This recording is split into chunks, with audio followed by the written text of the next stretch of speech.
What is up, family? We have another Patreon request, and I believe this is Astro No. Yes, it is. I recognize the symbol in the top left corner. Astro No Geek. Jet fighter is neutralized, basically disappeared, right above Tehran. Okay. So clearly it's aliens that did it. Of course. Aliens did it. Bonjour, votre temps d'attente est estimé à 3 heures. L'un de nos collaborateurs... It's a great song. Oh, you're not listening to the song? Oh, I'm sorry. I should be listening. I'm sorry. I'm listening to the song. My bad. Oh là là, cette chanson est merveilleuse. Bonjour, votre temps d'attente est estimé à 3 heures. L'un de nos collaborateurs va prendre votre appel. Nous vous rappelons que nos services sont ouverts. Ah, I got you. Ah, Estimé... je comprends maintenant les couilles. Oui. Oui, oh là là, c'est une énorme pub. Voilà. That's more like it. I was like, Astronaut Geek doesn't start his videos like this.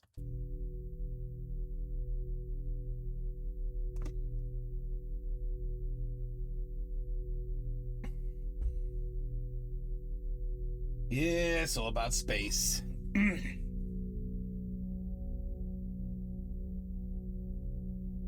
He's waiting for a UFO. Ça vient pas? La merde.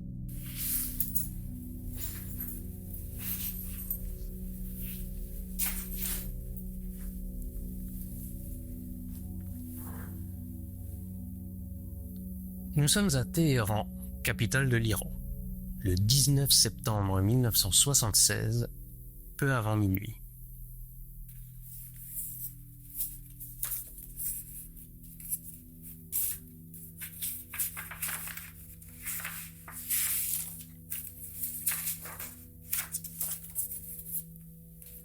Le général Yousefi, en charge de l'aéroport de Mehrabad, reçoit de plus en plus d'appels. Les Téhéranais observent un objet dans le ciel et en font le signalement aux autorités. Mais les écrans radars ne montrent aucun écho. Yousefi sort de son bureau et constate par lui-même la présence de l'objet dans le ciel. Il téléphone alors à la base militaire de Cherokee à Hamadan, à 275 km à l'ouest. Mais le radar de la base ne voit rien non plus.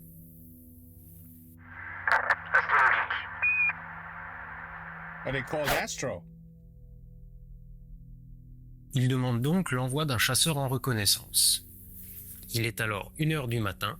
Le lieutenant Yadi Nazeri fait décoller son McDonnell Douglas F4 Phantom, accompagné d'un officier d'armes en place arrière, puis met le cap sur Téhéran.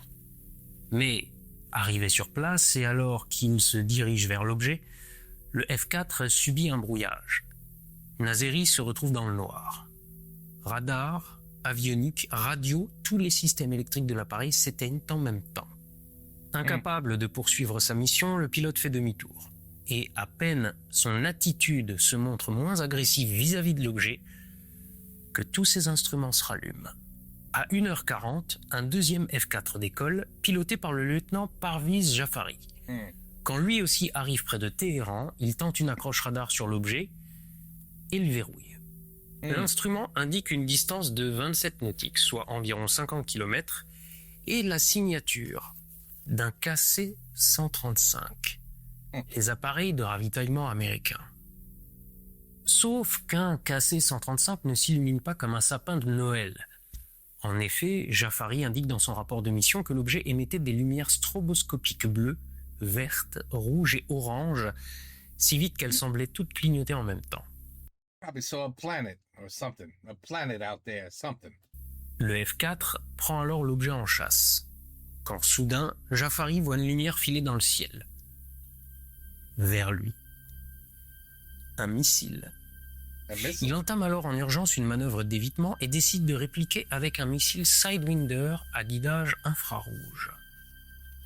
Mais alors qu'il active son armement, lui aussi subit un brouillage d'origine inconnue et se retrouve dans le noir. He's jammed again. Et pendant qu'il fuit la zone, il peut voir au loin l'objet qui le poursuivait retourner au vaisseau mère. Quelques instants plus tard, un autre objet en est sorti et s'est dirigé à toute vitesse vers le sol, émettant une lumière suffisamment intense pour éclairer les environs sur plusieurs kilomètres. Jafari, avec son avion en panne, décide de se poser à Téhéran, tout proche, plutôt que de retourner à Hamadan, à presque 300 km de là. Et alors qu'il retourne vers l'aéroport, ses instruments refonctionnent. Le lendemain, le lieutenant Jafari et son officier d'armes rejoignent en hélicoptère la zone où ils pensent avoir vu l'objet se poser, mais Rien. rien. Eh ben voilà. Rien à part le signal du transpondeur d'un avion de transport américain et le témoignage d'habitants à proximité de la zone indiquant avoir entendu un bruit fort et un éclair lumineux dans la nuit. Ceci est ce que l'on appelle communément l'incident de Téhéran, l'un des cas majeurs de rencontres d'OVNI, pris d'autant plus au sérieux qu'il a été vécu par du personnel militaire entraîné et étayé par des documents classifiés qui ont été révélés suite à une requête grâce au Freedom of Information Act. Cependant, on est sur AstronoGeek, la chaîne qui vous explique depuis des années qu'une ambiance mystérieuse et une musique angoissante ne sont pas des arguments. Et de la même manière, ce que vous avez entendu là, comme dirait mon ami Sam, c'était la version convaincante. Le problème d'une histoire, quand elle est relayée par des gens qui veulent y voir un phénomène extraordinaire, c'est qu'elle va appuyer sur les éléments qui semblent étranges, pour essayer de convaincre ceux qui l'écoutent qu'elle l'est effectivement. And that's why we hire AstronoGeek. We hire him to find the bullshit and then report back to us with a video. And that's why we love him. I'm telling you, this guy, he could be a detective. Say, what happened here? What person was... No, this person, no, that's not suicide. This person was murdered. And I will explain to you why. This is the man you want on your team. AstronoGeek. Wait. Je crois ma femme y baise mon ami. Wait. You gonna look into it? Okay, merci. Merci, mon... Wait, mon mec. Merci. Wait, let me know. Yeah, I'm sure she's doing it. And then he'll call you back, in like 3 hours. No, vous êtes un connard. No, elle baise personne. She's going out and getting her nails done. And she don't want to tell you because it costs an outrageous amount of money. And when she sees the money's missing in the joint account, you're going to be furious. So she's doing that shit, on the down low. And that's why AstronoGeek is amazing. See, he prevents divorces, all kinds of things he could do. Because he'd just find the facts. He will find the facts. And that's it. That's all you need to know. Just any doubts, just call him up. Say, hey, I got a question for you. That's it. They said, what? No, that sounds like bullshit. Okay, Astro, if you say it's bullshit, then it's bullshit. Mais... Voilà, facile. Et si on jetait un œil aux éléments qui sont trop souvent tus lorsque cette histoire est racontée? Ben voilà. Déjà, un truc qui pourrait vous paraître un peu étrange. Ça commence. Que foutent les Iraniens avec des avions de chasse américains? Yeah, I was wondering that, to be honest with you. But this was a long time ago. That does not exist today, I promise you that. Comment peut-on avoir autant de détails sur cette histoire? Pourquoi la trouve-t-on dans des documents déclassifiés grâce à une loi américaine, alors qu'il s'agit d'une histoire qui concerne l'armée de l'air iranienne? Eh bien, parce que nous sommes en 1976. Aujourd'hui, la République islamique iranienne est l'ennemi juré des États-Unis. Mais en 1976, nous sommes 3 ans avant la révolution islamique et le pays s'appelle encore l'Empire d'Iran. À cette époque, le Shah, oui, c'est comme ça qu'on appelle l'empereur d'Iran, est un allié des États-Unis, qui l'ont aidé à obtenir le pouvoir pour tenir tête aux soviétiques et aux islamistes. La corruption du régime et les excès de son service de sécurité intérieure vont créer une opposition grandissante, jusqu'à des manifestations, puis des émeutes.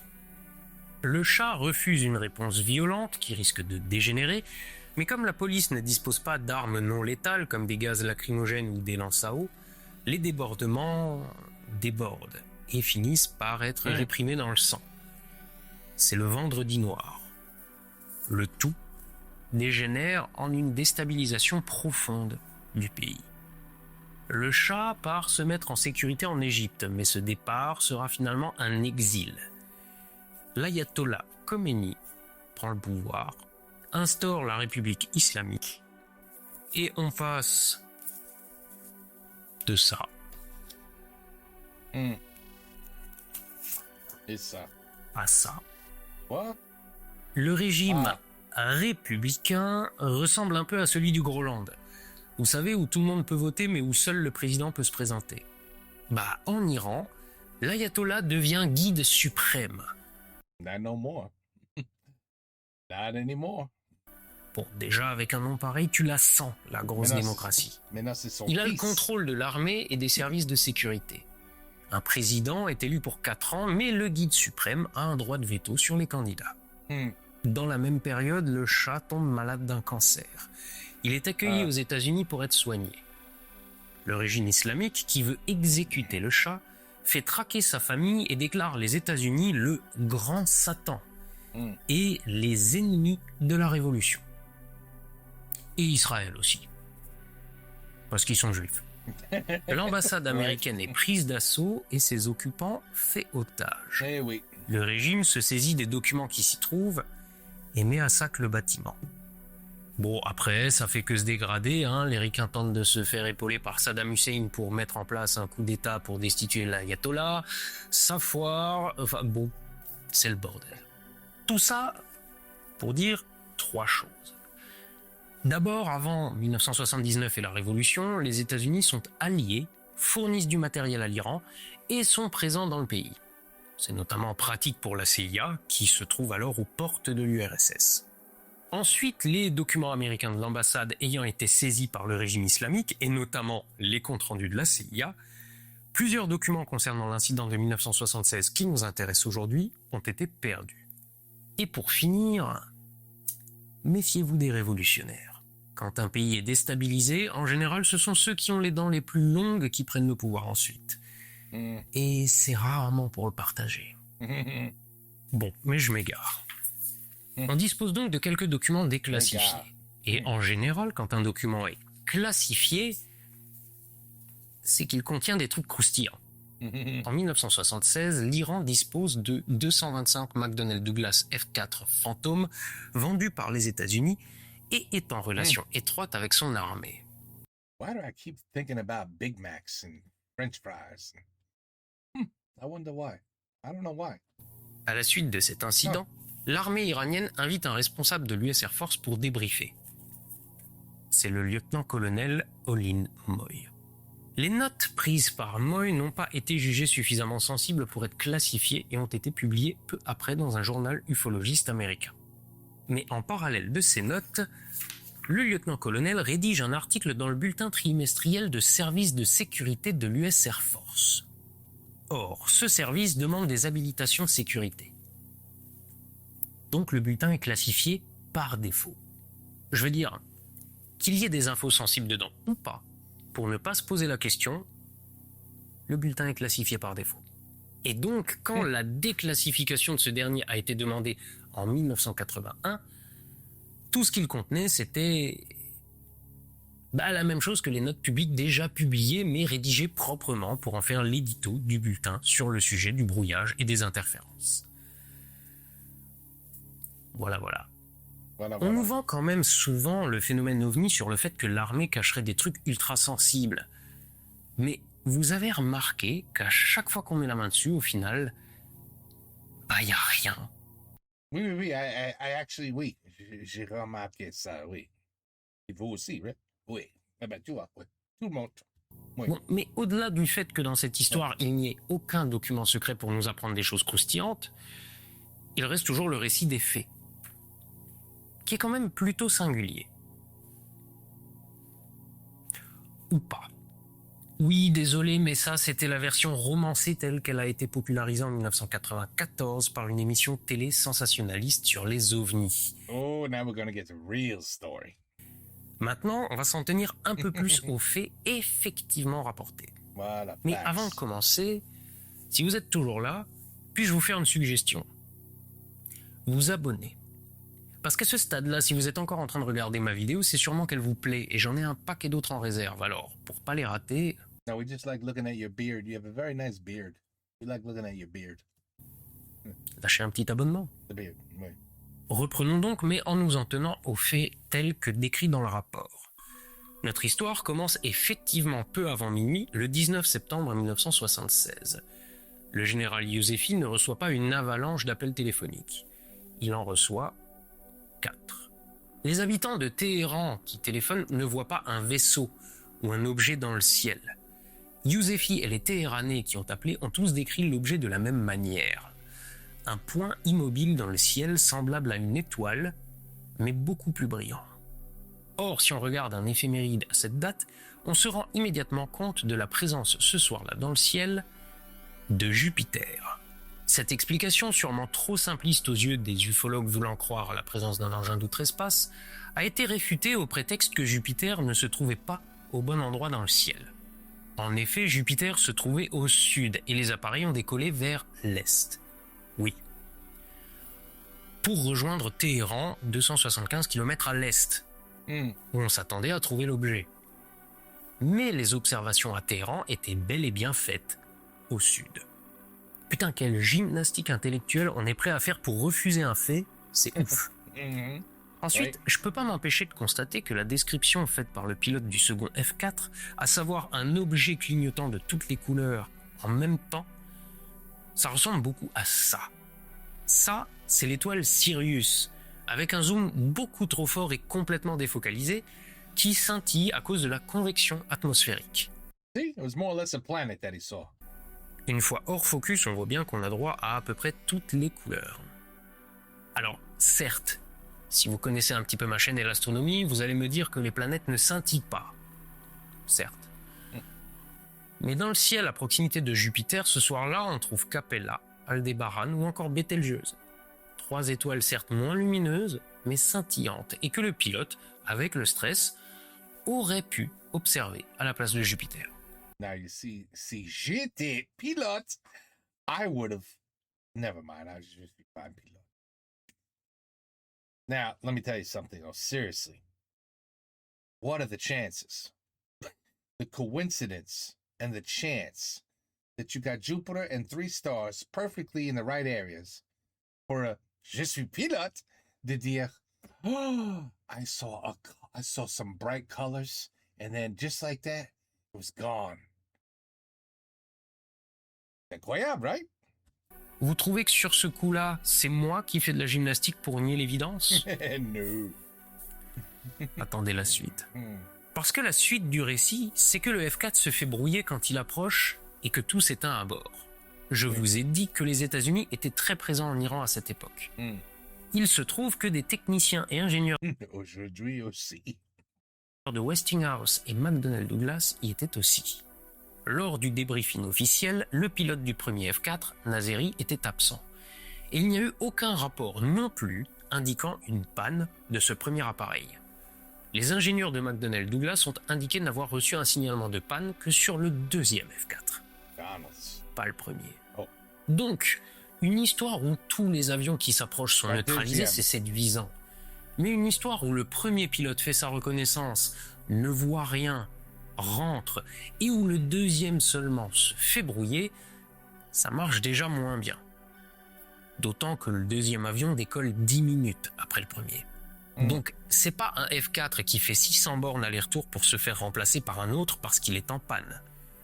C'est 2 appareils qui décollent presque en même temps. Vous noterez aussi que depuis tout à l'heure, je parle de brouillage, mais il n'est pas question de brouillage dans les différents documents disponibles. Le terme brouillage a été introduit par l'émission sensationnaliste de 94. Pourquoi ? Parce que qui dit brouillage dit action volontaire de la part de quelqu'un. Et un brouillage, en plus, c'est pas ça. Là, on parle quand même d'éteindre tous les instruments électriques d'un appareil. À distance. C'est pas rien. C'est même totalement hors de portée technologiquement en 76. Et donc, ça sous-entend que c'est le fait d'une technologie inconnue. Sauf que les techniciens de McDonnell Douglas sont formels. Le deuxième F4 envoyé était connu pour ses problèmes de panne électrique intempestive. Oh my God. Well, okay, you can stop the video. That's enough proof for me. Et le personnel de la base était lui aussi notoirement connu pour son incapacité à régler le problème. Ouais. Parce qu'ils ont fait appel aux ingénieurs de McDonnell Douglas pour le faire à leur place. Wow. Et c'est pas la seule chose qu'ils leur ont demandé d'arranger.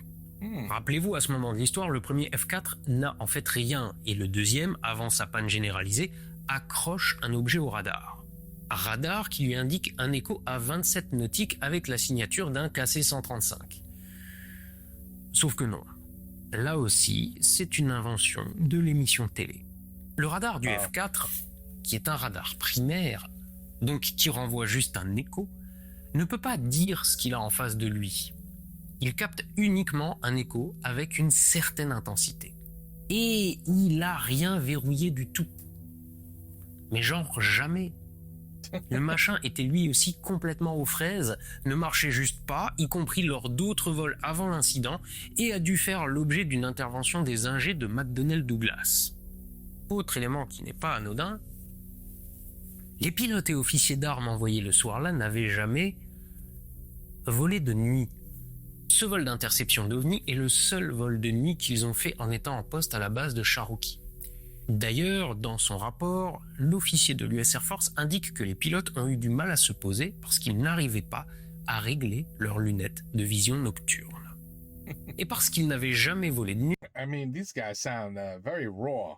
ça nous donne un indice intéressant sur ce qui s'est passé ensuite, à savoir le tir de missile de la part de l'OVNI. Yes. En effet, le soir-là, on était aussi au maximum de l'essaim d'épicides et à la fin des draconides. Des essaims d'étoiles filantes, qui sont réputées pour ne pas être très nombreuses, mais qui peuvent être très lumineuses. Ça, c'est une draconide. So they thought that was a Maintenant, missile? imaginez que vous êtes à bord de votre F4 tout moisi pendant votre premier vol de nuit qui est censé être une interception d'un appareil non identifié, et vous voyez passer ça. Yeah. Alors, vous be a allez little peut-être nervous. me dire qu'il a peut-être vu passer un bolide dans le ciel, ou peut-être pas. Sauf que, il n'était pas le seul. La nuit-là, un bolide a illuminé le ciel et a été rapporté un peu partout dans les pays méditerranéens, ainsi qu'en Iran. Les bolides sont notoirement connus pour donner lieu à des témoignages complètement erronés concernant leur distance réelle. Les témoins décrivent toujours la lueur comme atterrissant tout près, derrière la montagne, derrière la colline, etc. Certains font même le déplacement en espérant ramasser une jolie météorite, alors que le météore brûle à des centaines de kilomètres de là. Mais comme il se déplace souvent à 10 ou 20 km par seconde, il donne l'impression, par sa vitesse, d'être tout près. En fait, c'est assez drôle parce qu'il existe pas These are just facts. It's all about facts. mal de rapports où des pilotes expérimentés lors de vols de nuit ont déclenché des manœuvres d'évitement soudaines en voyant apparaître une lumière semblant filer dans leur direction, en les prenant pour des missiles ou simplement des avions, alors qu'en fait, il s'agissait d'étoiles filantes.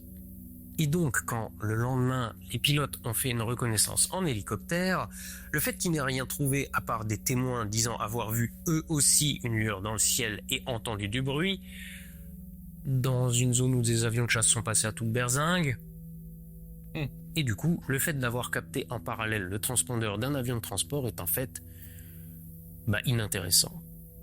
Je résume. Nous sommes You don't have to. Again, I mean, are you guys not convinced yet that it's bullshit? There's no UFO. There's no aliens. Right? Okay. Okay, but we like him, so. Yeah, but I mean, on sait déjà. à Téhéran, capitale de l'Iran, le 19 septembre 1976, peu avant minuit. Le général Yousefi, en charge de l'aéroport de Mehrabad, reçoit 4 appels. Des Téhéranais voient une lueur fixe dans le ciel, là où se trouve Jupiter. Les écrans radars ne montrent aucun écho. Yousefi sort de son bureau et constate par lui-même la présence d'une étoile plus brillante que d'habitude. Il téléphone alors à la base militaire de Cherokee, à Hamadan, à 275 km à l'ouest. Mais le radar de la base ne voit rien non plus. Étonnant. Il demande donc l'envoi d'un chasseur en C'est reconnaissance. étonnant, c'est Il est étonnant. alors 1h30 du matin, le lieutenant Yadi Nazeri fait décoller son McDonnell Douglas F4 Phantom, accompagné d'un officier d'armes en place arrière. Puis, met le cap sur Téhéran. C'est leur premier vol de nuit. Mais arrivé sur place, Nazeri ne voit rien Very raw. et il ne se Very. passe rien de particulier. 10 minutes plus tard, arrive le F4 du lieutenant Parviz Jafari et son officier d'armes, dont c'est pour eux aussi le premier vol de nuit. Et le radar, dont on sait déjà qu'il ne marche pas, verrouille un truc à 27 nautiques. Le F4 prend alors l'objet en chasse. Quand soudain, Jafari voit une lumière filer dans le ciel. Comme tout un tas d'autres témoins à des centaines de kilomètres à la ronde. Il entame alors en urgence une manœuvre d'évitement et décide de répliquer avec un missile Sidewinder à guidage infrarouge. Sauf que le système électrique de son avion, qui saute régulièrement, Fails again. saute. Et Wow. pendant qu'il fuit la zone, il peut voir au loin le bolide lumineux tomber vers l'horizon. Jafari, avec son avion en panne, décide de se poser à Téhéran en galérant bien parce qu'il n'a jamais fait d'atterrissage de nuit. Huh. Le lendemain, lui et son officier d'armes rejoignent en hélicoptère la zone où ils pensent avoir vu l'objet se poser, mais il n'y a rien à part des témoins qui ont vu la lueur et entendu le grondement des avions de chasse. Fin. Et comme d'habitude, quand on creuse un peu, on se rend compte que les éléments les plus fantasques de l'histoire n'ont pas existé ou ont été tournés de manière à avoir l'air fantastique. Sometimes it's just a boring. Everything that you think is so exciting and amazing, c'est incroyable, and then you learn the truth. You like, that's all it was. It was like this. That, like, you're bored with it. It's boring. You know why? Because it's not exciting. So you're like, I was way happier buying the bullshit because it was exciting. The truth, boring. And I think that's a big part of the problem. Les études faites par le GEPAN sur les signalements qui lui sont faits révèlent que plus de la moitié des témoignages d'OVNI se révèlent être la Lune, Vénus ou Jupiter. Blame it on the planets. Un commandant d'aéroport ne reçoit pas de formation à l'astronomie et un pilote de chasse n'ayant jamais volé de nuit A pilote. n'est pas plus renseigné. Cette histoire ne contient aucun élément réellement extraordinaire. Tu vois? Tout juste une poignée de Chiant. coïncidences et encore pas folichonne non plus. Ouais. Et pourtant, l'incident de Téhéran est considéré aujourd'hui comme l'une des histoires ufologiques les plus importantes de par la quantité d'informations dont on dispose Why? et du fait que des militaires aient été impliqués. Oh. En gros, la recette habituelle. S'il y a des militaires dans l'histoire, c'est que c'est vrai.